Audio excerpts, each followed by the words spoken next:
So welcome to Wine and Wisdom for this evening. This evening's class will not be about the Parsha of the week, but I will still give a quick Parsha overview, and then we're going to talk about Chanukah. Before we do so, if I can encourage you, if you have, to pour yourself a glass of wine. If you don't, you're welcome to pour yourself a glass of whiskey, grab a tea, something. But we're going to make a hagafen. Please join me. Baruch atah Adonai Eloheinu melech haolam borei peri hagafen. Amen. L'chaim Kalman. Oh, you're with us on wine this week. Mm-hmm. Okay. What are you drinking? I got a Merlot here. Same here. Oh, okay. All right. So let's start. Welcome, Arnold. So let's start off with a Parsha overview for the week of Parshat Vayeshev. Even though we're not really going to talk that much about the Parsha, we're going to talk about Chanukah because next week we're not going to have a Wine of Wisdom. Next week we will be parading the streets of Pasadena, as mentioned. And that starts at 6 p.m. So I don't really think we're going to end up having a Wine of Wisdom. So I figured this week we'll do about Chanukah. But that's not a reason for us not to learn the Parsha of the week. This week's Parsha is Parshat Vayeshev, in which we learn about the next generation. We begin to learn about the next generation. So Yaakov and Esav, their whole story is done. Yaakov settles down, and now we start to learn about his children. We learned that he has 12 children. One of them is very, very young, Benjamin. And of the other 11, one of them Yaakov favors more than all the others, and that is Yosef. And he, of course, makes for him the multicolored coat, Ketonet Pasim. And Yosef kind of begins to irk his brothers a lot. It starts, of course, the fact that Yaakov favors him, but it also continues with these dreams that he's having. One dream where the sun, the moon, and the stars are all bowing down. 11 stars are all bowing down to him. That's the second dream. The first dream is where they're all out gathering wheat, and everyone else's bundle is bowing down to his bundle, which is standing upright in the middle. Rashi points out that there's other reasons that they have to dislike him. He was kind of like the tattletale. He would always be telling them off what you're doing wrong, what you're not doing wrong, and that kind of thing. In any event, one day, the 10 brothers, in other words, Benjamin is at home, Joseph is at home, and the 10 brothers are out pasturing the sheep, and Yaakov sends Joseph to go check on his brothers. He goes to one city, he can't find him. A man tells him that they went to another city. He goes to Shechem, from Shechem to Dosan. As he's approaching the brothers look and say, here comes the dreamer. Right? And they start to plot to kill him. So of the 10 brothers, Reuven is the most, is the eldest, and he's the kind of considers himself most responsible. So he says, let's not kill him. Let's just throw him in this pit. And Reuven is thinking to himself, I'll come back later and I'll save him. While Reuven is off, though. I thought it was Judah. Or No. I think you might be mixing up that later on, Yehuda takes responsibility and then he speaks to Joseph, but that's for Benjamin, when Benjamin is under threat. Mm-hmm. Oh.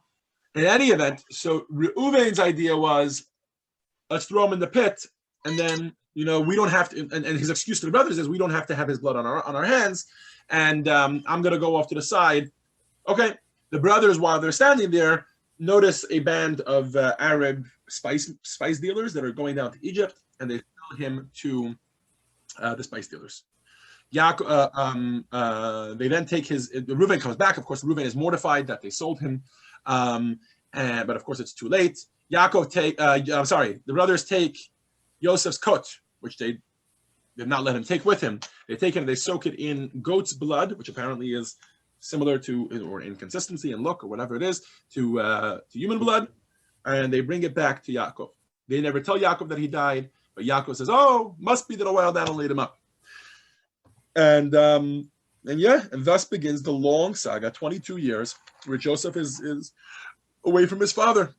And his father never gets over it, never stops mourning him. In any event, Joseph comes down to Egypt. He is sold to the minister of the butchers, a man named Potiphar. He becomes first, he starts off as a lowly servant. He climbs the ranks. Joseph is always successful because God is making him successful, and he appreciates that, and he recognizes that, and he always quotes the fact that anything that he does, his success is because of God. And then one day, Potiphar's wife, who always had her eye on Joseph. Joseph was extremely beautiful, we are told, a very handsome young man, and she one day feigns illness on a pagan holiday where they all went to go party or whatever it was at Pharaoh's house or whatever it was, and she feigns illness and she stays home with the idea of seducing him. But during the attempt, Yosef cannot handle it, so Yosef runs away, and he leaves his jacket. This is not the multicolored coat, of course. This is a different jacket in her arms. And when he runs away, so Potiphar's wife spins a whole tale that it was the exact opposite. That Yosef was trying to rape her, and that she just barely made it out. She's screaming on the top of her lungs, and they all come. And of course, Yosef, who is the servant, so nobody takes his word for it, is thrown into prison. The second time that he's, well, I guess the first time wasn't prison. The first time was just slavery. But now that he's in prison, Yosef meets two fellows. Again, he rises the ranks and he becomes successful. He becomes in charge of all the prisoners. And one day he walks into the prison cell and he sees that the faces of two particular prison inmates are two of his inmates are downfallen. And so he looks at them. He says, "Why would you guys be in such bad moods?" They both say, "We both had dreams. We don't know. We're convinced that there's interpretation, but we don't know what the proper interpretation is." So Yosef says, "You know what? Try me out." So these two prisoners, one of them was the butler in charge of all of the wine making and wine serving in Pharaoh's palaces, and the other one was the bread maker, the baker in charge of all the baking. In any event, so each of them had a dream, and Joseph interprets the dreams. One of them that in 3 days from then, on Pharaoh's birthday, he will be killed. The other one that in 3 days from then, on Pharaoh's birthday, he will be promoted back to his former position. Indeed, that's what happens. Yosef asks the butler, which is the one that's promoted back to his former position, "Please remember me when you go back to Pharaoh." And the parsha ends off by saying that the butler forgot Joseph. The commentary point out that this was Joseph's punishment for not trusting completely in God and trying to make his own plans. So Hashem said, "You know what? It'll be another 2 years that you'll be in prison." Anyways, so that is the overview on the parsha. An overview on Chanukah, I'm going to assume we don't need. So one of the most beloved Jewish holidays, celebrating two things, and that's going to be the topic of today's class. But let's dive into it. So welcome to today's class on Chanukah, which is titled, "Every Victory is Worth Celebrating. You don't have to win the war, so concentrate on the battle." Chanukah, of course, is a wonderful holiday. But before we start to talk about Chanukah, let's do a little experiment, okay? Let me pick on somebody. Kalman, can you name for us 5 achievements that you've celebrated recently? That's my birthday? What was that? Besides your birthday? I'm not sure that counts as an achievement. An achievement. How recently? Like this is. So you're not alone in it being difficult to name achievements that happened in the recent past. And I understand that given enough time, you probably would come up with things and you would figure something. And meaning, and I'm sure there are things that you achieved, but for some reason, most of us struggle. Like if I were to tell you, here's an achievement, Kalman, I don't know, did you exercise today? Shoveled my driveway. You shoveled your driveway. So that's an achievement. You managed to get the whole driveway shoveled. How come that didn't come to your mind immediately? That's not an achievement. That's an everyday occurrence. Very good, especially in Toronto. I understand, but first of all, something that's an everyday occurrence can still be an achievement. Every morning that I make it to Minyan is an achievement. Now, granted, unfortunately, it's not an everyday occurrence. Sometimes I sleep in, but you know what I mean. The idea of celebrating something that a small thing that we all can agree is an achievement. I mean, I've shoveled driveways before. I'm from New York. I did it plenty when I was young. It's no small task. You know what I mean? I don't know. I can ask you how much Torah you learned this past week. And I'm sure that there's time that you studied Torah, the things that you did. And I don't mean to start hyper-analyzing your life. I'm just trying to point out that we all have small achievements, but for some reason, most of us, given, we got some parents on here. Ali, you made dinner tonight, right? I'm still on it, but I'm almost done. You're still on it. But there's a good chance that if I would have asked you the same question I asked Kalman, you wouldn't have told me, 5 achievements. I made dinner today. I had 3 meetings at work, and I called a friend, and all that. For some reason, we don't name the things, the small achievements in our lives. We have a hard time celebrating these small things. And by the way, the same thing is in terms of Judaism. We like to focus, any small thing we don't do, is always, oh, I'm such a shegitz. I'm such a non-believer. I didn't do this. I didn't do that. Whatever. We beat ourselves up for not doing things. Whatever. Today we call it Jewish guilt, right? Yeah. But for those that put on tefillin every single day, right? Do you celebrate every single day that you put on tefillin, or a week that goes by and you put on tefillin every single day, or if somebody struggles with keeping Shabbos and you keep a proper Shabbos? For some reason we have a hard time celebrating those things, and that's one of the things that I want to talk about. And I recognize that not everybody struggles with that.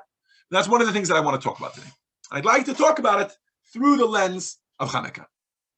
So Chanukah, I'm sure you're all familiar, but here's a quick refresher, right? So the year is the exact year we don't know, but the 2nd century BCE, right?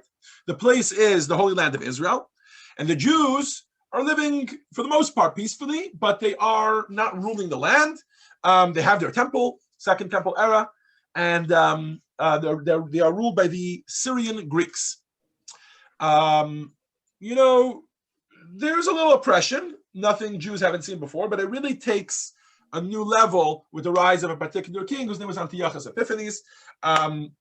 He really takes it to the next level. He starts to ban things like Sabbath observance, circumcision, studying of Torah. He really ups the ante in terms of trying to get all the Jews to adopt Greek ways and Hellenize and assimilate and become like everyone else around them. What's this business with the Torah, etc. And then, of course, eventually he butts heads with the Maccabees, right? A man named Matisyahu and his 5 sons, led by his son Yehuda, or Judah Maccabee, right? They lead a revolt, at first small. Their slogan is, "Who is for God?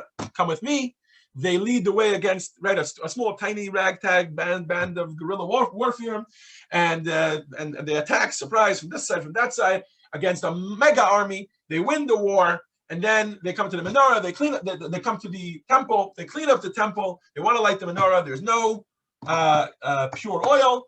So they start searching around, they find one pure jug of oil that hasn't been contaminated, that the seal of the high priest hasn't been broken. And they say, all right, here we go, right?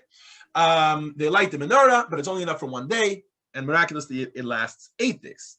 Now, why am I giving you this overview despite the fact that most of you know the story of Chanukah? It's because you'll notice I tried to give you an equally proportionate overview, okay? But if we dive into the sources of the story of Chanukah, you'll notice that there are different sources, and depending on which commentary it is, they focus on different elements of the story. Arnold, can you get us started here? With text 1a. How do I do this? There we go. So so 1 second. So let me just clarify that there is no tractate in the Mishnah known as Tractate Chanukah. It's the only holiday that doesn't have its own tractate. The reason for that is because Chanukah immediately precedes the compiling of the Mishnah, and the Mishnah, remember, was a big deal to write down the oral Torah. So Rabbi Yehuda Hanassi, the compiler of the Mishnah, didn't feel it necessary to put in the laws of Chanukah. So what we're quoting here is the Talmud, which is, of course, hundreds of years later. At that point, they felt it was necessary. So in the Talmud, they inserted, as part of the laws of Shabbat, once we're talking about lighting candles, so it kind of segues from lighting Shabbat candles to lighting Chanukah candles, and then they start to talk about it. Having opened up the conversation about Chanukah, the Gemara asks, go ahead. What is Hanukkah? The sages taught on the 25th of Kislev, there are 8 days of Hanukkah. One may not eulogize on them, and one may not fast on them, because when the Greeks entered the sanctuary, they defiled all of the oil that was in the sanctuary. When the Hasmonean monarchy overcame them and emerged victorious, they searched and found only one jug of oil with the high priest's seal remaining. There was sufficient oil there to light the menorah for only 1 day. A miracle occurred, and they lit it from one jug for the one jug for 8 days. The next year, the sages instituted those days and made them holidays with the recitation of the Hallel and special thanksgiving. Okay, thank you. So you're not done yet, Arnold. Let me just set up the next text, which is Rashi on this Gemara. So Rashi wants to know, what is the Gemara's question? What is Chanukah? Like, somebody doesn't know what Chanukah is. For starters, the Gemara had just come from a whole conversation about the laws. Remember, I just mentioned that? The context in the Gemara is the Gemara had just finished discussing the laws of exactly how you light the Chanukah menorah. that it has to be outdoors, that it has to, well, outside your front door, and that it has to be lit in particular order. There's a disagreement about 1 to 8 or 8 to 1, that there's different levels of observance. The Gemara just had a whole conversation about it. And now the Gemara asks, what is Chanukah? So Rashi clarifies that it's not just a straightforward question, what is Chanukah? Go ahead, Arnold. Okay. What is Hanukkah? Meaning, on the account of which miracle did they establish the holiday? So, thank you. So Rashi points out that the question, "My Chanukah," what is Chanukah, is not asking what is the holiday. It's asking specifically on which miracle was it established. Now let's go back to that text. So this is the Gemara, right? Marilyn, can you give me your impression of this Gemara, of this quote from the Talmud? In other words, what do you feel the Gemara is saying? Which miracle is it that Chanukah was established as a result of? You're muted, Marilyn. Sorry. Me? Did you ask me? Marilyn, can you unmute yourself, please? Sorry. She's muted.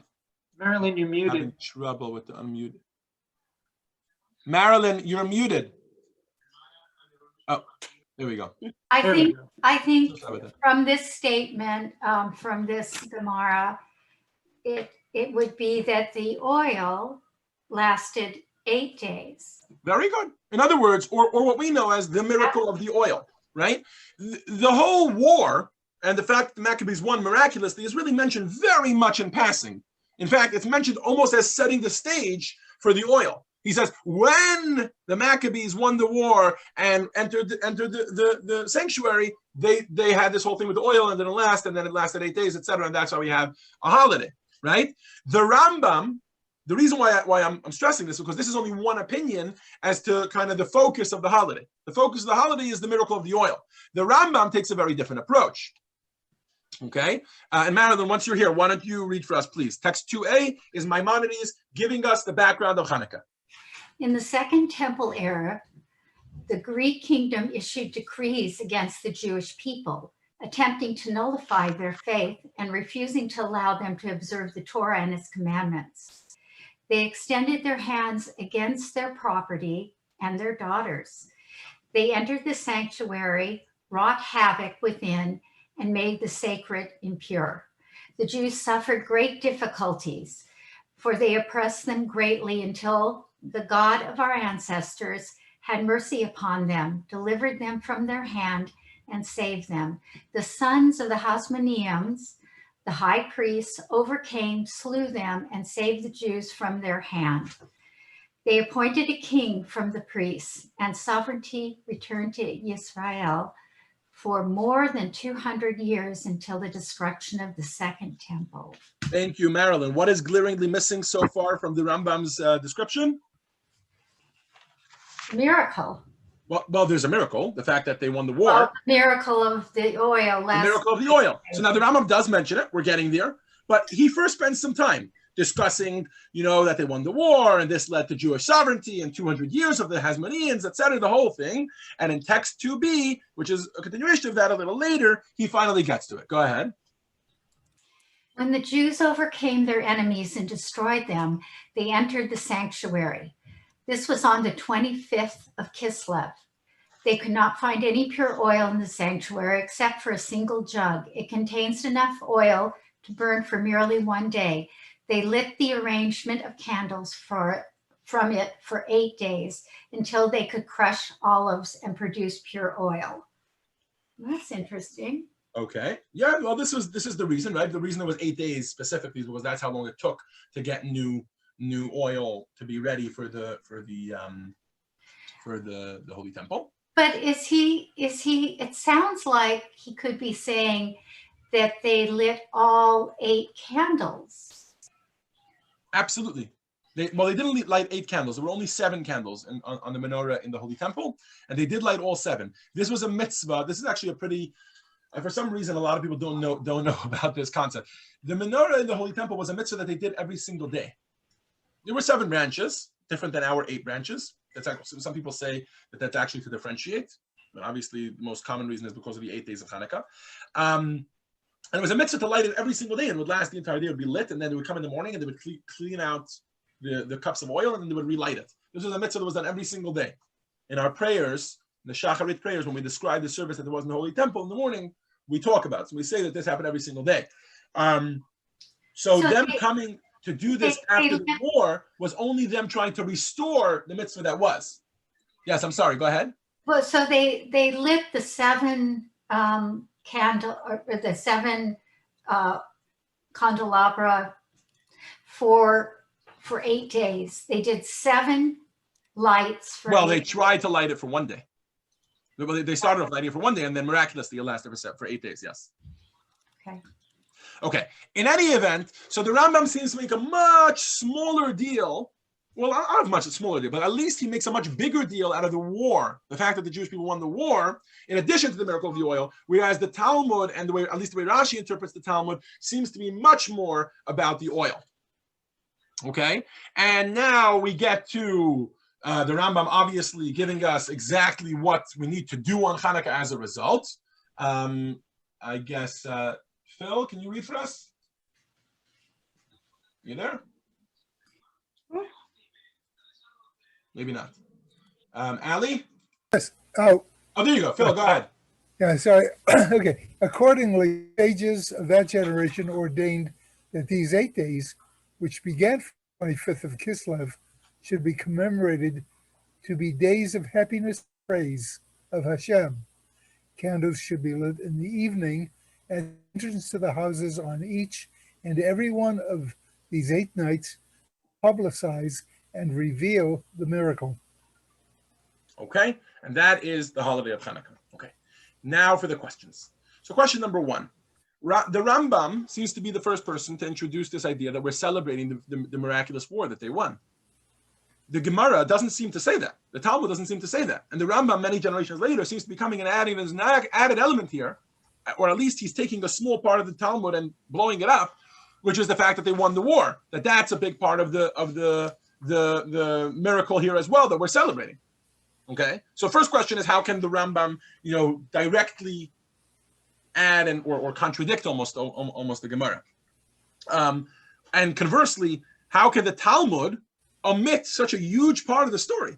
My Chanukah, as Rashi explains to us, what is Chanukah? Why do we make such a big deal, right? What's the holiday all about? What's the miracle all about? And the Talmud tells us basically the miracle of the oil, as if the whole war that they won, a handful of ragtag soldiers versus the mighty Syrian Greek army, is nothing. That was a huge miracle too, right? By the way, just to give some context here, every other mega war that the Jews won, even ones that are lesser known, we have something to commemorate it. Not necessarily a holiday always, but like, for instance, one random one that pops into my head. When Joshua and the Jewish people enter the land of Israel, and the first city they encounter is Jericho. Right? Everybody familiar with this story? They circle the city 7 times, blowing shofars. Miraculously, the walls come crumbling down. Immediately after that, Joshua composes a prayer in which he thanks God. And the words that he uses is, he says, Aleinu l'shabeach la'adon hakol. It is upon us to praise, everybody recognize those words? It is upon us to praise to the master of all. And he composes the entire Aleinu prayer, which we say till today.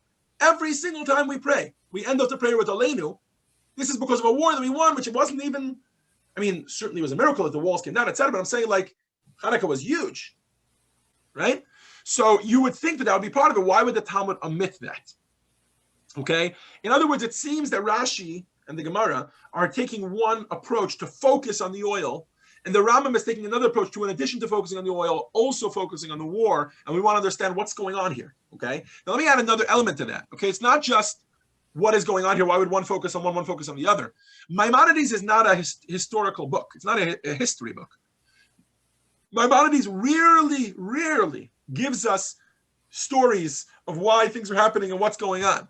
He leaves that to everyone else. He's a book of laws. How tall does your sukkah need to be, and how short does your sukkah need to be? What does the schach need to be made out of? He spends very little time, if any at all, telling us that the sukkah is to remember the clouds of glory in the times of the desert. He certainly doesn't give us a full story. And yet here, he really seems to wax poetic. Okay? So that's another question to ask here is, Rambam doesn't just choose to do it, he chooses to tell us that part of the story and focus on it. He's clearly trying to tell us something here. He clearly wants to talk about the war part of the Chanukah and not just about the oil part. Everybody with me here? Yeah, because this is unusual for him. First of all, it's unusual for him. And also, if it's unusual, we want to understand why. Why is he focusing so much on the war? And what's at the root of the disagreement here between the two of them? In other words, what's the difference? What's the real difference, or at least a halachic difference between the two opinions? And of course, as always, how does this have to do with my life when I'm going about my service of Hashem? What is the lesson for me from these two different opinions? What are these two different ways of serving God? And what's the proper approach for me? Okay, so those are our questions.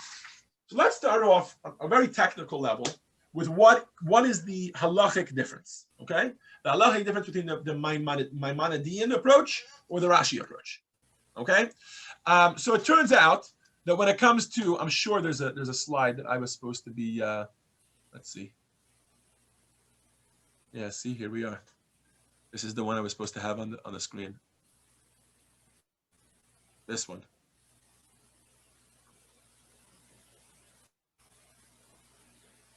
All right, so that's what we were talking about before.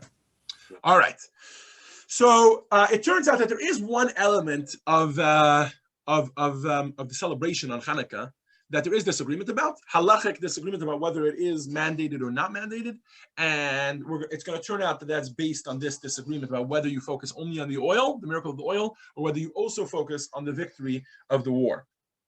Okay.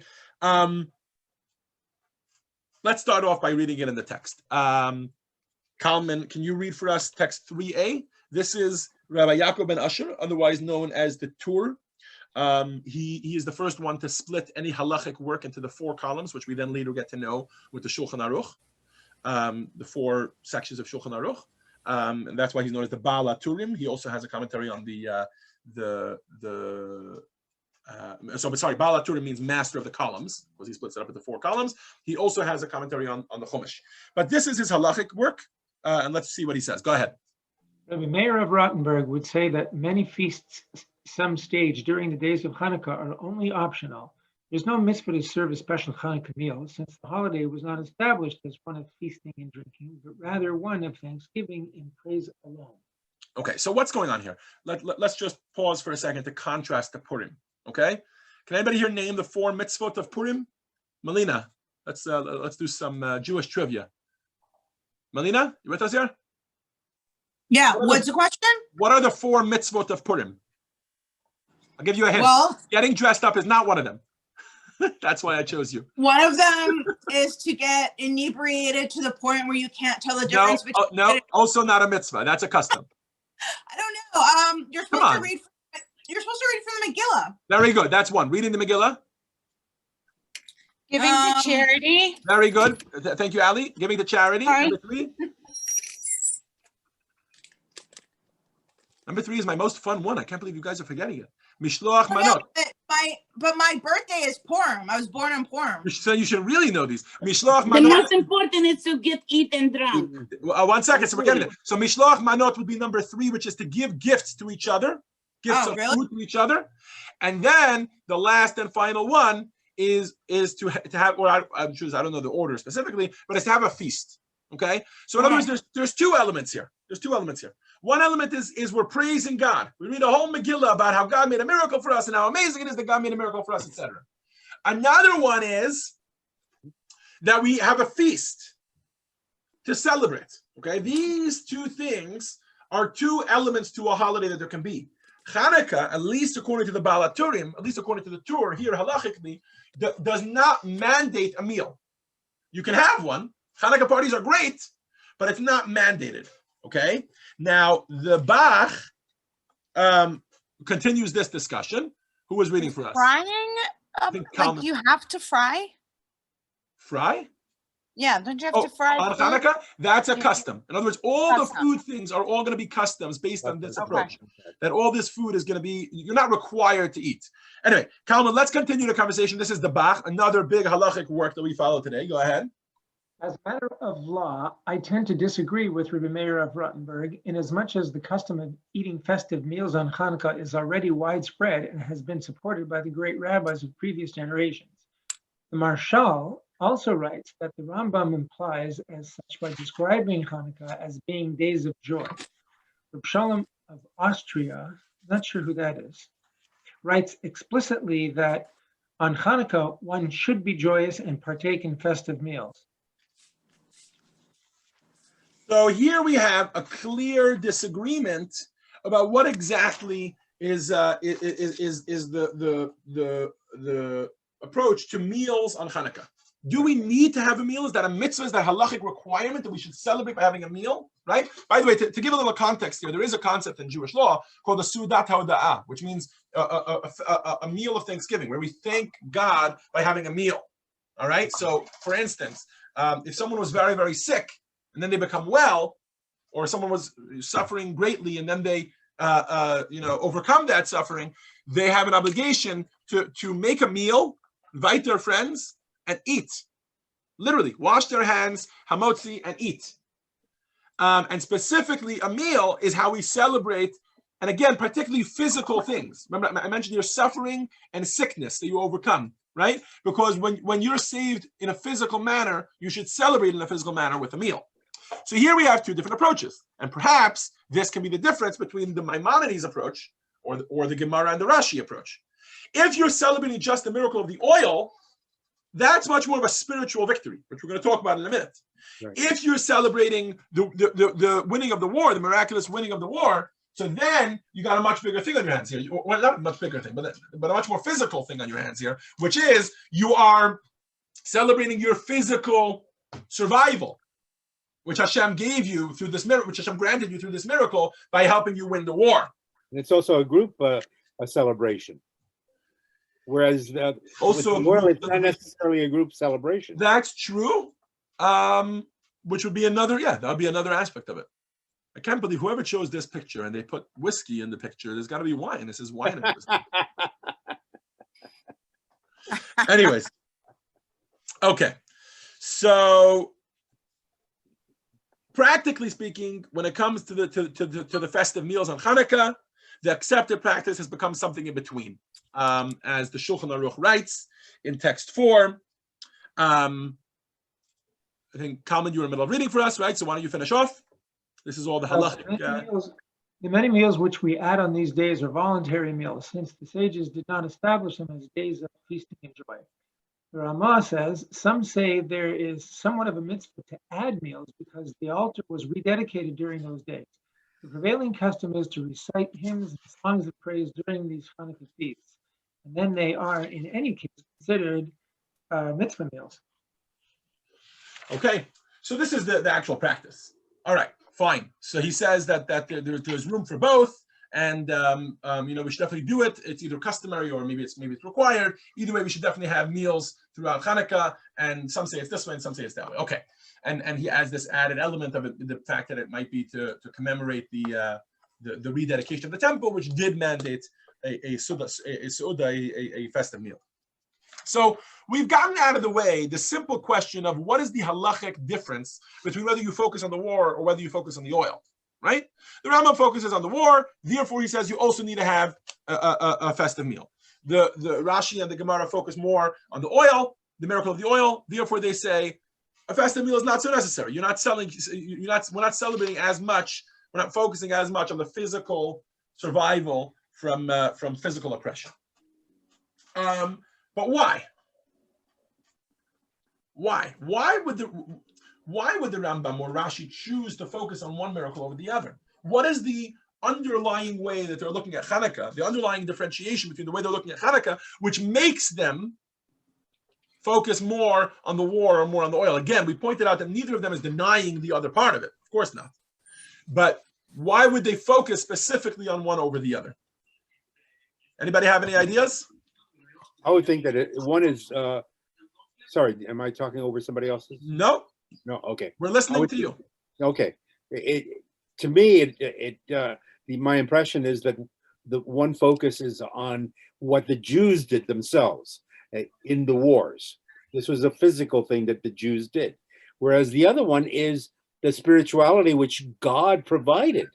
And nobody could have done what he did with the oil, making that oil last for 8 days. That's a purely spiritual thing that comes from God.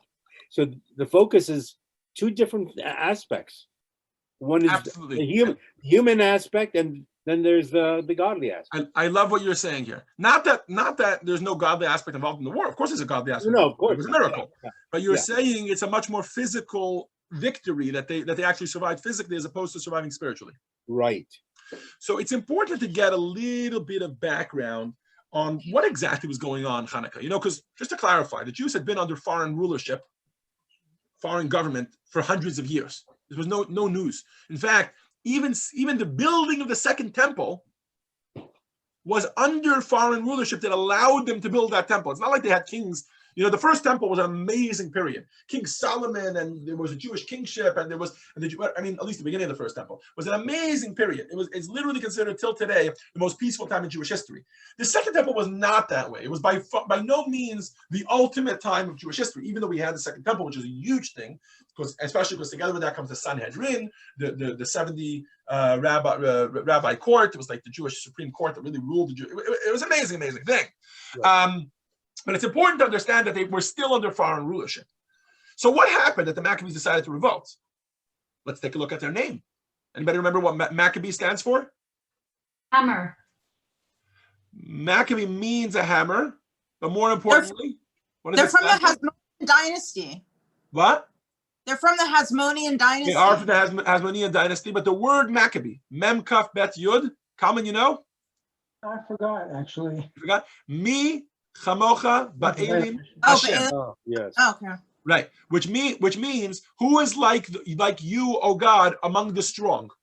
Okay, anybody remember what their call to arms was? They walked through the cities, the Jews, to try to rile them up. What was it? They were like, look, I think in its core essence, Chanukah is a very anti-assimilationist holiday.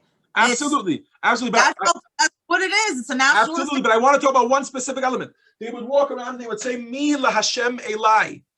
Who is for God come with me?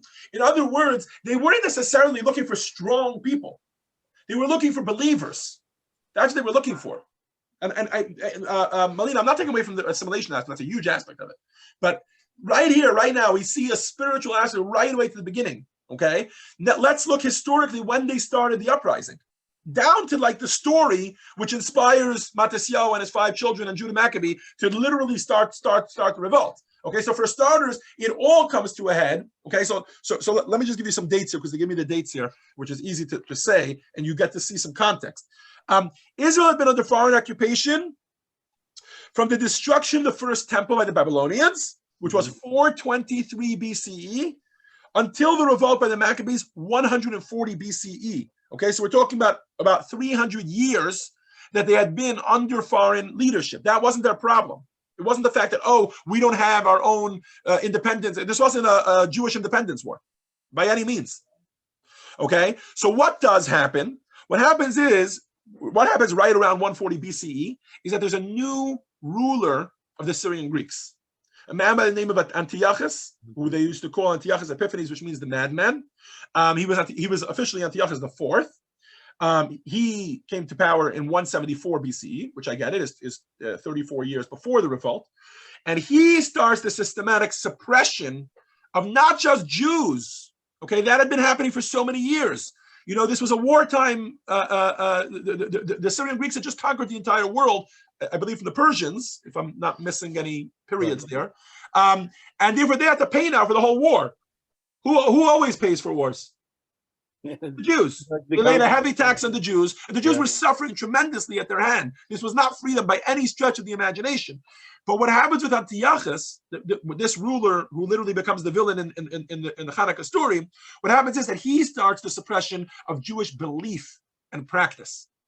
Okay, so he starts to stay. It starts off with him just trying to inspire them and show them their culture. He would get Jews to Hellenize. He started with the systematic removal of any rabbi that was in a leadership position, and he would put, assimilated Jews in those positions in order to try to get the Jews to follow the Hellenistic culture and the Hellenistic way. Then eventually, when that didn't work, he literally started the oppression, right? Sabbath, illegal. Circumcision, illegal. Whatever he deemed the bedrocks of Jewish belief. Of course, Torah study, illegal, right? The famous story with the dreidels. Why, right? Why we play with a dreidel? Because they would hide in the caves, and they would while they were studying Torah, if they saw a soldier coming, a Greek soldier coming, they would take out the tops and put away the scrolls.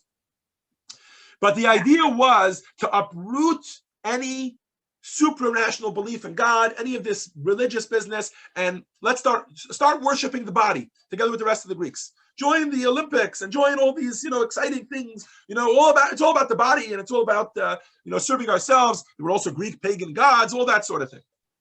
Antiochus had this as an agenda, and this the Maccabees couldn't stand. Down to the story which actually inspires the revolt, which is, and I might be a little hazy on the details. I think it's told in Josephus, which is Josephus Flavius's book, a Jew who ended up accompanying the Romans. Anyways, he has an accounting of the Chanukah story. I think that's where the story is, but could be it's brought elsewhere as well. Could be it's in Megillas Antiochus or whatever. In any event, they tell the story that in Modin, which was the city where Matisyahu and his 5 children lived, they came and they erected an altar, and they had a Greek soldier or a Greek leader bring maybe it was a swine or something along those lines to sacrifice as on this altar to the pagan gods. And they were looking around for a Jew who would bring this sacrifice to the pagan gods. And Matisyahu and his children could not bear it because they saw that there were Jews who were wavering and wanted to do it. They got up there with. Want them to put it? Where did he want them to put it? He wanted them to slaughter it on the altar. This altar that they had built in the city, in the town square. Oh, but they gathered all the Jews together. In the city, not in a temple. No. This is in Modin, in the city of Modin. This is Central Israel, right? Come again? That's Central Israel, isn't it? I don't know exactly where Modin is. I pretty much think that, like, even I would be on the front lines of being a protester and all this. I'm not gonna. Sorry, Kennedy's being really annoying. Kennedy is really cute, though, I have to say. Kennedy, check it. I agree, Melina. I don't think you had to be an uber religious Jew in order to do that. But it started with Matisyahu and his 5 children they were zealots, there's no question about it. And they got up there and they said, any Jew who tries to do this, right here, you're gone. It's over with. Yeah. And in fact, they riled the Jews up there to kill all of the Greeks. And that's what started the revolt. And from there, that led to the rest of it. So it turns out that the whole thing started with a spiritual revolution. Let's see this in the words of Rabbi Mordechai Yafi, famously known as the Levush. Ali, I think you haven't read for us yet, right? If you can read for us. Text. Of course, there's some sort of image that I was supposed to show while I was saying all that. And go ahead. Text 5 is the Levush. Your face is fine. We can look at your face. Purim involved a decree by Haman to physically obliterate the Jewish people. As such, it is fitting to celebrate the physical survival of our nation by engaging in the physical pleasures of eating and drinking. By contrast, Hanukkah is a celebration of the victory of the Jewish spirit over the pressure exerted by Hellenistic culture. The Greeks did not threaten to kill the Jews, but rather issued decrees against performance of Torah, like you just said. Antiochus, right? Did this as the common practice of conquerors imposing their faith and culture on their victims, after which all he would do was just tax them and nothing more. Therefore, Hanukkah's main focus is spiritual, to give thanks and praise God who helped us regain our independence, thereby persevering our religious identity and being anti-assimilation. Right, as Melina mentioned. Yeah. Right, exactly. So now this is the approach of the Gemara, of the Talmud. Can I use this book? Yes, absolutely. We're on page 165. Oh, I have that book too. Okay, so you have the book. We're on page 165. Then I don't need to bring the text up and down, you know? Yeah, it's weird. I have it too. I'm gonna. I can't see on the screen. So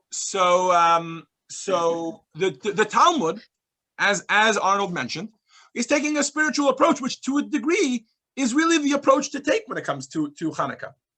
What are you going to celebrate? The fact that our bodies happened to survive the war? Our bodies were never under threat.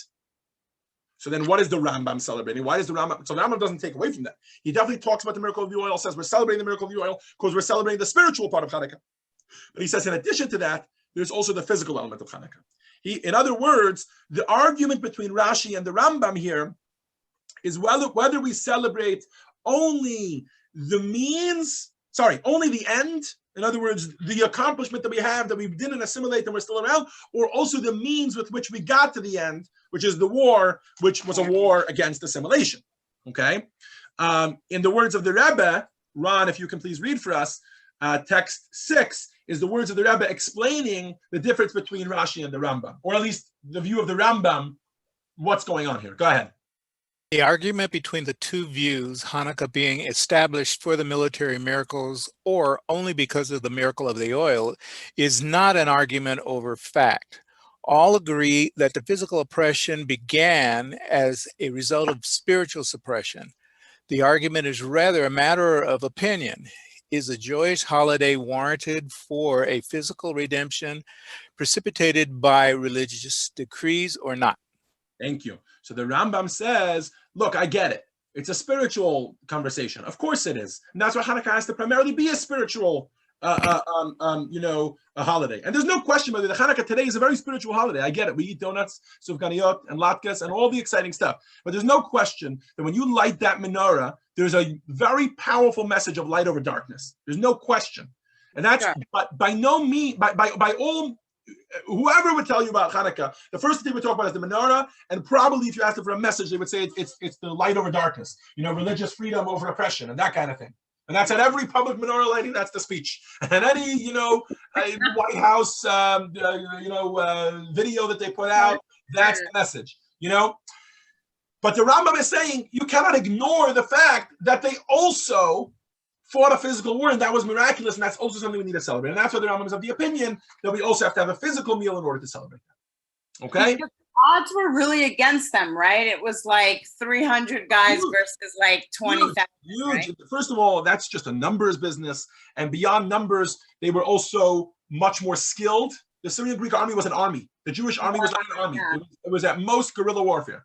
You know what I mean? It was a rebellion. It was a whole bunch of ragtag warriors that pulled some stuff together. Never mind the fact that the Greek army also, in addition to being talented, had certain things at their disposal. Elephants was all the rage back then. Wow. They rode elephants. So that's certainly a big deal. Okay. Now we get to what is always my favorite part of every single Wine and Wisdom, which is the final question, which we always just tack on. In other words, we learn something from Torah, but we always tack on a question as if it's some kind of, that's not really what we're here for, but really that's everything we're here for, which is what is the lesson for us? I get it, okay? It's a spiritual victory, it's a physical victory. What is Hanukkah all about for me? What is it all about for me? So, Hanukkah is a celebration. There's no question Hanukkah is a celebration. And if you look, and by the way, I want to pull this back to our conversation at the beginning of the class about celebrating our achievements in our lives and learning to appreciate the fact that despite the fact we might have certain, flaws, maybe certain failures all the time, we have to still learn to appreciate the struggle and appreciate the celebration or appreciate or celebrate the achievements and the wins that we have, not just the losses. Chanukah fits into a long line of Jewish holidays, every single one of which is a celebration, right? What's the line? They tried to kill us, we won, let's eat, right? That's what Jews do. That's what Jews do. There's some sort of huge thing that we went through. We're going to celebrate now because there was something that went back. Here's a brief recap. Rosh Hashanah, that marks the day we were created. We celebrate. Yom Kippur, that's when God forgave us. So we commemorate. I wouldn't call it celebrate, but we commemorate and we try to ask for forgiveness on that day. Sukkot remembers how God sheltered us in the desert. Purim is the day we were rescued from genocide. Pesach is the day when God freed us from slavery. Shavuot celebrates the day we received the Torah. By the way, these festivals are days of joy and gratitude, but for things that Hashem did, but we also mark personal achievement all the time. Think Simchat Torah. Simchat Torah is nothing more, nothing less than celebrating another year of being able to study the Torah, of our study, of completing the Torah and studying the Torah again. And this is to say nothing, by the way, of the Jewish custom, which is to celebrate accomplishments in Torah, right? A siyum, for instance, right? And I'm sure many of you have attended that. Whether it's you finish a tractate of Gemara or you finish a particular book that you've been spending a lot of time on. We did a siyum here on Tanya when we had a whole group. I see many of you here from that group. And we finished the entire book of Tanya. Jews do a siyum. We celebrate our accomplishment. So isn't it odd that in a culture that is rampant with celebrations for achievements, what is the one word we can think of in contemporary Jewish language when it comes to these kind of things? Is Jewish guilt. We're very bad at celebrating. We for some reason, anytime somebody says, "Oh, you're so amazing at X, Y, and Z," we go, anybody would have done it. Oh, that's not an achievement. That's just me doing me. You know what I mean? And when it comes to anything we slightly do wrong, we manage to give ourselves a guilt trip like it's nobody's business. I know us rabbis take a lot of the blame. What was that? Like forever. Forever. We never let go. And I know us rabbis take a lot of the blame, but really, we don't get all the blame. Jews do it to themselves. It's not just rabbi guilt, it's Jew guilt. It's true, for sure. And moms take the other half of the blame, but really, people have to take some self-ownership over this. You know what I mean? There's a lot of guilt going around amongst the Jewish people. But let's see this in Jewish tradition. We're going to see that there's a lot of stress on celebrating the little achievements, or I won't call them little, but the achievements in life. Stephanie, can you read for us text 7a? Stephanie? Sorry. I think I caught her in the middle of doing something. I'm not sure what was going on. Go ahead. I had already closed the book. Sorry. Oh. I don't know if you can hear me clearly because I have static on my side, but I'm going to give it a try. It's a little staticky. Happy said, may I receive my reward for when I see young Torah scholars who has completed the top track that he studies. I make the feast for the sages.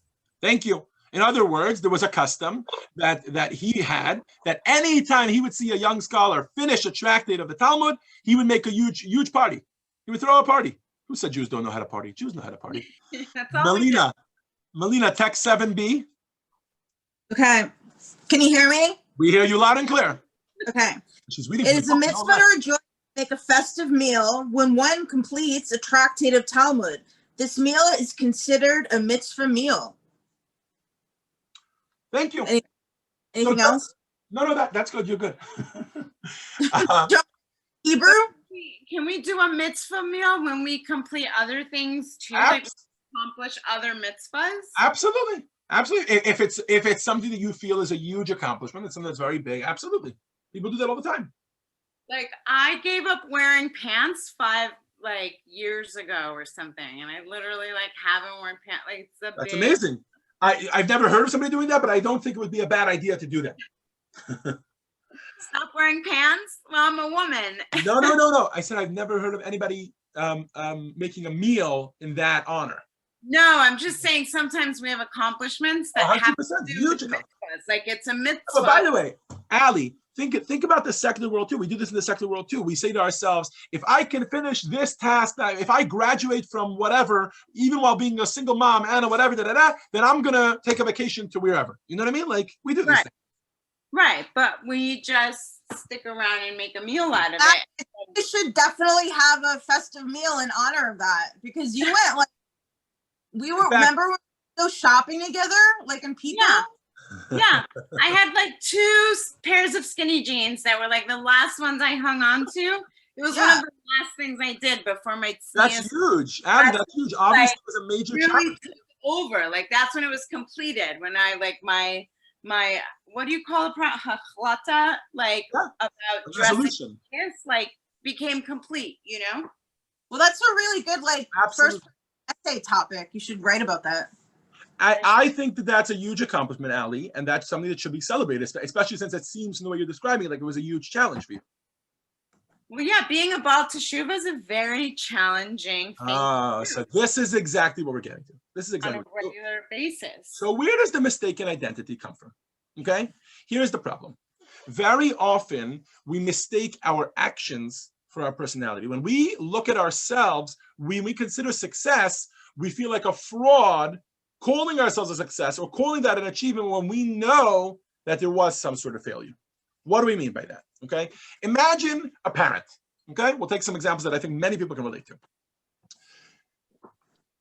I don't know, there's, you post a picture on social media and it's you with your kids and you guys are sitting nicely at 7 o'clock and all the kids are already in PJs and you read them a story or whatever it is, some sort of amazing parenting moment, right?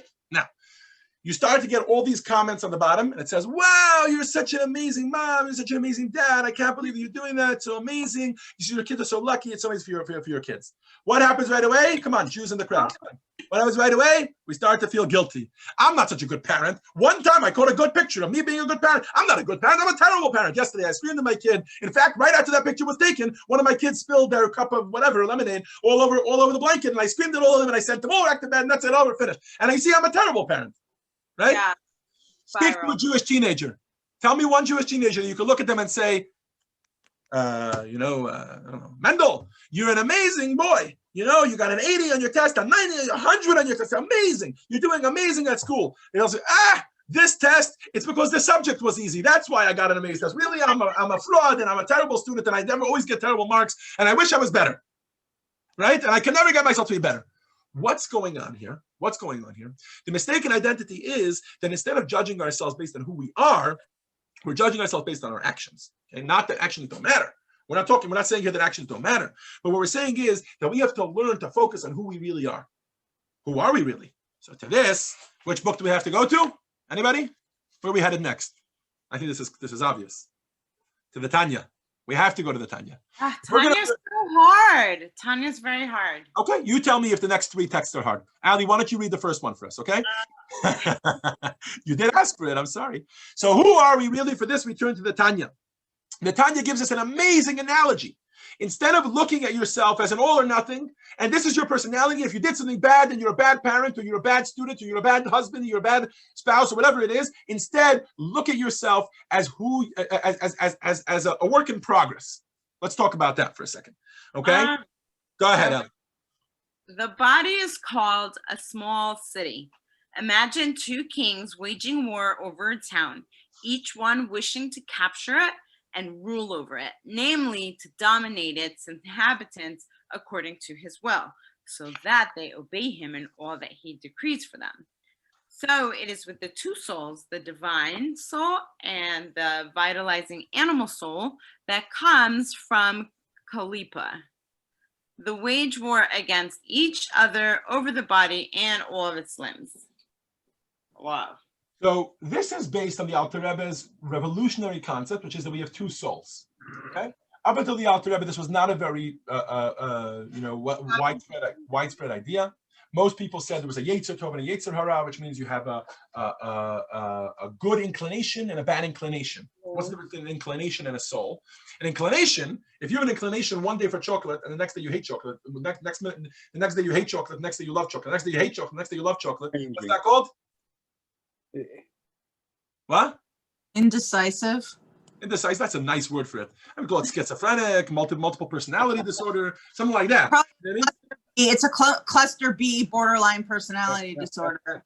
Okay. My point is that that's if you look at it as two inclinations. Okay, but let's say I have Melina and Ali both talking to me.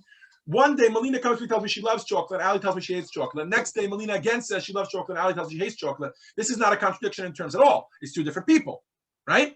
Says the Alter Rebbe, it's important for us to understand that we are 2 different people. We are inherently schizophrenic. We have 2 souls. We have a godly soul and the shaman. We have an animal soul that constantly wants animalistic desires. What does that change?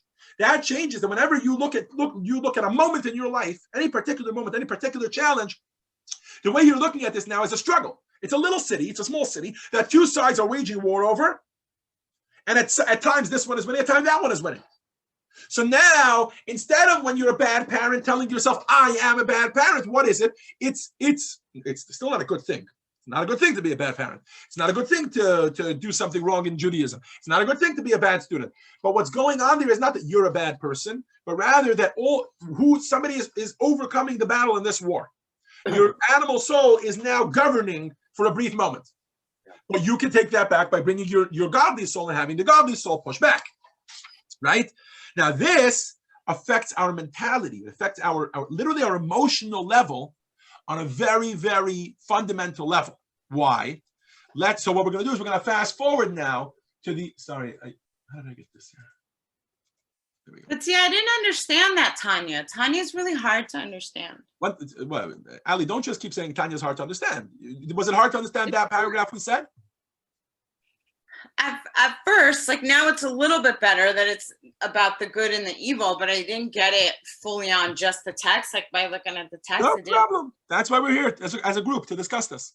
Please keep saying if you don't understand something, and we'll stop and we'll talk about it. Like the text itself. Like, can you put it back on the text? The text. The body is called a small city. There's two kings waging war over that city. Obviously, we didn't give you the full context there, but I gave you the context outside, which is that he's talking about the godly soul and the animal soul. Oh, okay. So it's a parable. Exactly. Well, yeah. Okay. Absolutely. Okay. Okay. Come again, Melina? So, I mean, I just had a thought. I mean, Yes. Tanya is a Kabbalistic text, Ken? Tanya is not a Kabbalistic text. It's based on the Kabbalah. It's based on, but I didn't know that. when one is studying Kabbalah, I mean, I don't know, you're supposed to have, well, first of all, there are limitations, like you're supposed to be 40 and male. Is that is that like? And one-on-one, yeah, we could talk about that. For Tanya, you can study it on your own, even if you're under 40. And no matter which gender you are, don't worry about it. No, I'm fine with I don't that. want to take this conversation into another direction. And Melina, since you're 21 anyways, you can barely drink, you have no problem whatsoever. That's what I'm saying. It doesn't affect me, but just for some others in the room. Anyways, my point is that the major focus that the Alter Rebbe makes in shifting the conversation from being about conflicting desires, like I'm schizophrenic, I'm good, I'm bad, I'm good, I'm bad, and if I do something bad, that makes me bad. If I do something good, that makes me good. That What kind is of that? What's Kalipa? Kalipa means the forces of evil. Oh, I didn't know that. Yeah, that's true. For that, you need to kind of study the whole book of Tanya. Then you learn these things one at a time. Here, we're just giving. Got it. Now, and how do you say it? How do you pronounce it? exactly like you did, Klipa. Klipa. Okay. Now, why is this some of my favorite portions of Tanya? And Ron, if I can ask you to read again for us, because in text 9a, he jumps to chapter 27. Chapter 27, beginning of chapter 26, actually, is where the Alter Rebbe begins to tackle depression. How is depression a good thing? Is depression a bad thing? Can it ever be a good thing? How do I stop myself from being depressed, etc.? And look what he says in chapter 27. Ron, when you're ready. For this reason, no person should feel depressed, nor should his heart become exceedingly troubled, because though he may be engaged in this conflict for the rest of his days, perhaps it was for this very reason that he was created, for this mission to continually overcome evil. The Alter Rebbe is describing someone who has a big issue. He's got a huge temptation on his hands. And he's letting that temptation or that challenge or that failure define him and make him a bad person. Says the Alter Rebbe, for all you know, it's this challenge that you were created for. The first step to winning is taking on the challenge. If you don't actually racing, if you don't take on the challenge, you will never win. That's step one. Ron, continue reading for us, please. 9b. Indeed, the rabbis of blessed memory have said, he who has passively abstained from committing a sin receives a reward as though he had performed a mitzvah. Hold on. So says the Alter Rebbe. Oh, yeah, sorry. Keep reading. Consequently, one ought to rejoice in controlling his thoughts, just as he would when performing an actual mitzvah. Okay, hold on there for a second. So says the Alter Rebbe, it's important to recognize small little victories in life and be joyous. Celebrate them. You were a good parent, even if only for a minute. You put on tefillin today, even if you don't put it on every day. Celebrate that moment. That's very, very important. Why? Because what you're doing there is you're acknowledging that there's a challenge. You're acknowledging that tomorrow you might not put on tefillin. You shouldn't think that way, right? You should think you're going to put on tefillin. But you're acknowledging that tomorrow might be, let's put it this way. You're acknowledging that tomorrow might be a difficult day to win again. But you're acknowledging that right now in this moment, I won.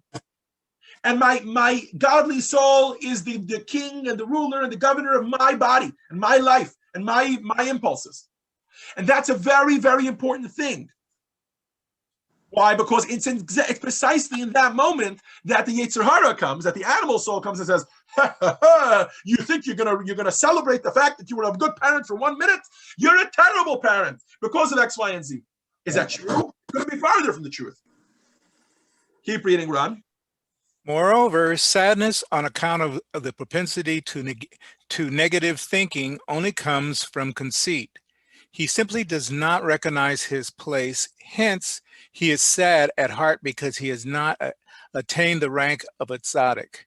While the righteous are certainly not troubled by such foolish thoughts, but had he recognized his station, that he is very far from the rank of a tzaddik, then he should be happy being a binonim and not a rasha for even a single moment. This is the quality of the in-betweeners and their service, to subdue the evil impulse and thoughts rising from the heart to the brain, and to completely avert the mind therefrom, thrusting the temptation away with both hands, as has been explained earlier. Thank you. So says the Alter Rebbe, you know where it comes from that you're depressed because you're not perfect? It comes from a conceited place where you think you need to be perfect. You think you're a tzaddik, and that you're not even going to have a challenge anymore. Why do you need to be a tzaddik? Think to yourself, halavai beinani. Were I only to be a beinani? If only a beinani. If you can think... Being a tzaddik is like almost impossible. Exactly. So for you to judge yourself in the light of being a tzaddik, in other words, to assume to yourself that because I didn't win a battle yesterday, but right now I'm winning, but I'm still not perfect, is essentially you being conceited. You're telling yourself, I'm not a tzaddik, therefore I should be depressed. Imagine you walk around your whole day. By the way, this is akin to somebody playing baseball, having a great game, and saying to himself, but I'm not Babe Ruth, so therefore I'm depressed about the game. Or anything you could think of like that. You prepare a wicked dinner, and you say to yourself, I forgot his name, but the guy that curses all the time on TV, that guy, whatever his name is. What's his name? The English guy. So dealing with depression, like I deal with depression, so does that mean that what you're saying is possibly that what's making me sad? Because sometimes when you deal with depression, you feel sad and you don't know why. That's like one of the things that happens. So 100%. Maybe the sadness is because I'm trying to be at the tzaddik level, but depression is a multifaceted animal. The depression is definitely a multifaceted animal, and there's a lot. I don't think that's why you're depressed. One second. That's not true, by the way, Malina. You're thinking because it's the word tzaddik. You're thinking that it's only a religious thing. It's not only a religious thing. In other words, I'm trying to be at this level, and I'm disappointed that I'm not. And any therapist will tell you the same thing. It took them till recently to come up with these ideas. Dr. Rebbe was saying this for 300 years. But the idea here is that sometimes the reason we're depressed is because we think that we need to be perfect. And if we're not perfect, then therefore that's a reason to beat ourselves up. It's progress, not perfection. Exactly. Let's eliminate the word depression here for a second. Let's instead just put the word Jewish guilt. That's a very good word to use here. We beat ourselves all the time up for not being perfect, when that's a very conceited thing to think that we need to be perfect. Right? And it definitely comes from the animal soul to think that. The godly soul says, you just did an amazing thing. Celebrate that. In this moment, you're an amazing person. That's it. That's who you really are. The fact that you failed, but don't let that dominate your life. When you compare, you despair. When you compare, you despair. Well, yeah, that's certainly true. But I'm not even talking about comparing to other people. We're talking here even about trying to make yourself. No, I'm just saying, it's just a saying. Like when you compare yourself to other people, it's generally a trap for self-loathing. You know. I know, but in this case, we're not talking about comparing to other people. Even if you don't compare to other people, even when you're talking about yourself, you're just trying to. Here's how they put it. Struggle is not a sign of failure. You must celebrate, meaning struggle is a sign of being human. You must celebrate all victories as it's a legitimate victory. And your buoyant spirit will only rack up more wins. However, if even when you win, you're telling yourself, but I don't win often enough, then obviously it's going to lead to more failure. This is nowhere more apparent than in the Rebbe's birthday campaign, okay? The Rebbe was, I think, the only Jewish leader to date to encourage people to celebrate their birthdays from a Jewish perspective. I don't know if any of you know this. Like but Hebrew birthday, like your Hebrew birthday? Any birthday. Obviously, the Rebbe said to celebrate Hebrew birthday, but until the Rebbe, it was considered, so much so that my grandfather still has certain inherent, he's 90 years old, Baruch Hashem, may he live and be well, he is he still has an inherent issue. Like, we don't sing happy birthday at his birthday because he grew up in an era, remember, he grew up before the Rebbe was Rebbe, and birthdays were a Goyish thing. They weren't a Jewish thing, which is true. In the Torah, the only birthday that you find is the birthday of Paro. And the reason for that is a very simple reason. Birthdays are not a day for celebration. You don't know what this child is going to be. When a child is born, for all you know, he's going to be Hitler, right? What was that question that went around? Would you kill baby Hitler? Would you not?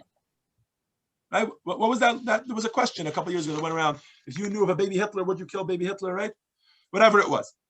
That's a harsh question. That is a harsh question. I don't want to derail here. I don't want to derail. It always goes around. It's like, would you kill Hitler if it was a baby? Kalman, if I can ask you to read for us, please, the Rebbe's words on why we should celebrate a birthday. Why it's important to celebrate a birthday. One can never know how they will end up. As the sages say, never believe yourself until the day you die. How then can we celebrate a birthday before knowing whether we will succeed in our mission? What are we celebrating? The answer is simple. A central tenet in halacha is that every Jew is treated with the assumption of being righteous, meaning it is assumed that every Jew surely follows every one of the mitzvahs. Maimonides attributes this to the core identity of a Jew. Every Jew innately wishes to perform all the mitzvahs and distance themselves from sin. Moreover, this status can be reacquired at any moment. As it says in Tanya, any average person can reach a state where they are considered to have never sinned. So when a young person becomes a newly obliged bar or bat mitzvah, we joyously mark the day and celebrate. We know they will prevail. Thank you, Kalman. So instead of thinking when a child is born, oh, all sorts of negative things can happen, here's the deal. We immediately think the child was born. That itself is a cause of celebration. He was given this challenge, this opportunity called life. That itself is a cause of celebration. Same thing at a bar mitzvah. He has entered adulthood, and now he has this challenge of all of his things that he needs to take care of. That itself is a cause for celebration.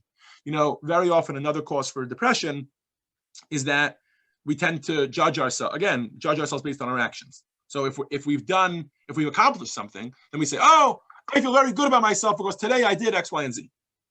That's not true happiness. That's just happiness based on, it might not be based on physical things that we own, but it's definitely happiness based on a physical accomplishment.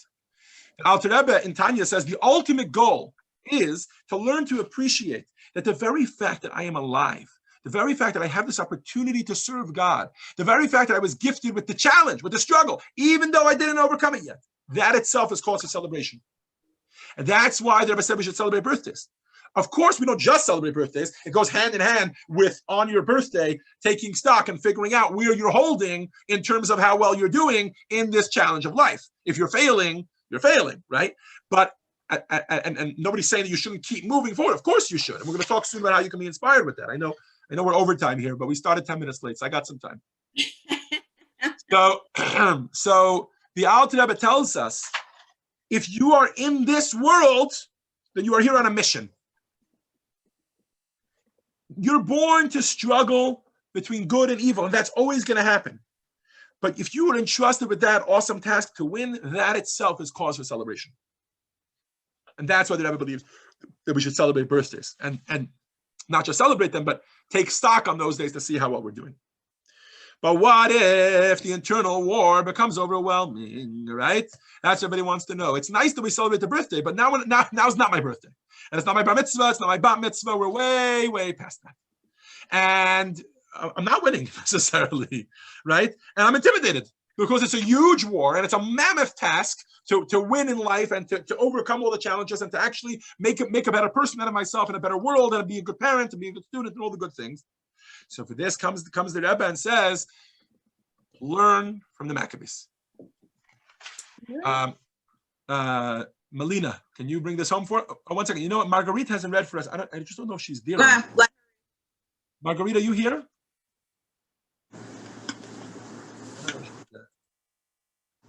Okay. So Melina, please go ahead. Wait. I'm here. Here. So go for it. Text 11, please. I'm muted. I get so confused. Okay, where is the text? Go ahead. Text 11. Where is the text? It's on the screen. Can I read or who's reading? No. Marguerite is going to read. Okay. How come I don't see the text? Are you Sorry. on a phone? You might need to swipe. No, I'm not on the phone. I am on the. iPad? You're on an iPad?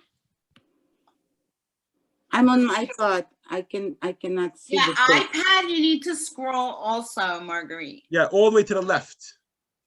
All the way to my left. Okay. Well, it's like your first screen. Like the first screen, exactly. That's the one that I'm showing. It's up there, right? The issue is not Okay, mine. got it.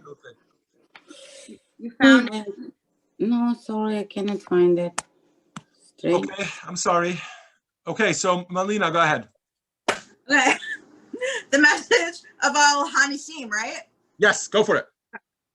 The message of all Hanisim should encourage anyone wishing to return to God, even if you were very recently impure or even wicked, etc., overwhelmed by your evil inclination, or you felt helplessly weak and few in the face of your nemesis. Still there is hope.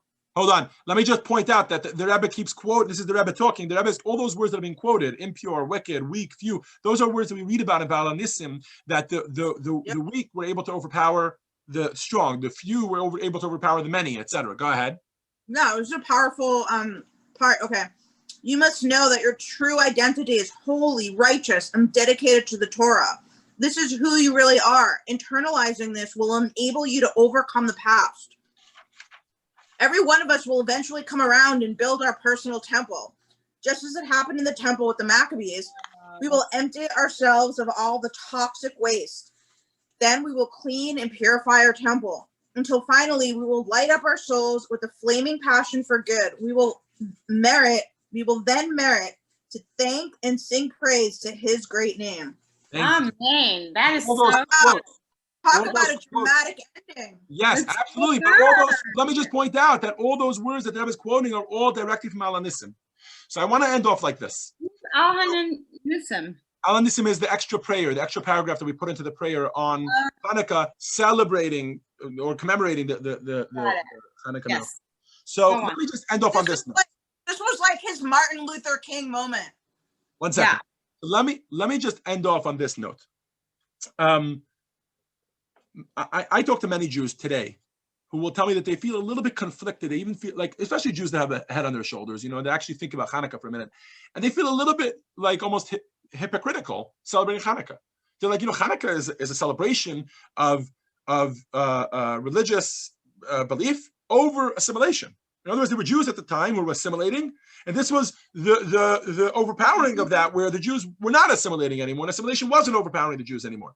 And many Jews will tell me, they're like, I feel like I'm assimilating. I feel a little bit hypocritical celebrating a holiday which celebrates anti-assimilation or overcoming assimilation. That's And the answer is exactly this. The answer is exactly this.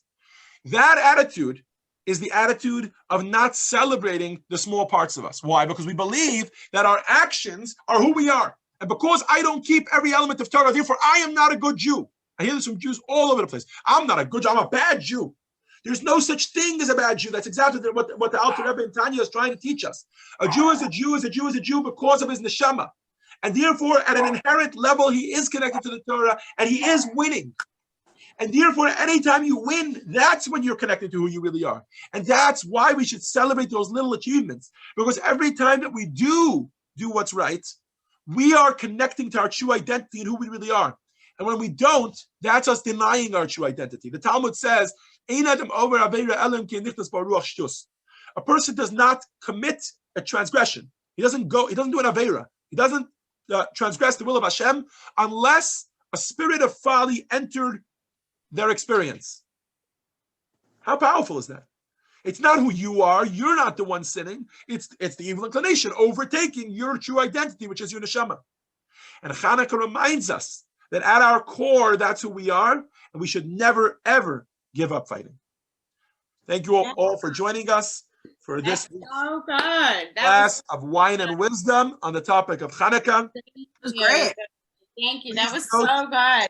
Thank you. Please note that next week there will not be a wine and wisdom. There will, however, be a parade through the streets of Pasadena. Police escorted. Please join us with flags, decorate your car, bring your loved ones in your car.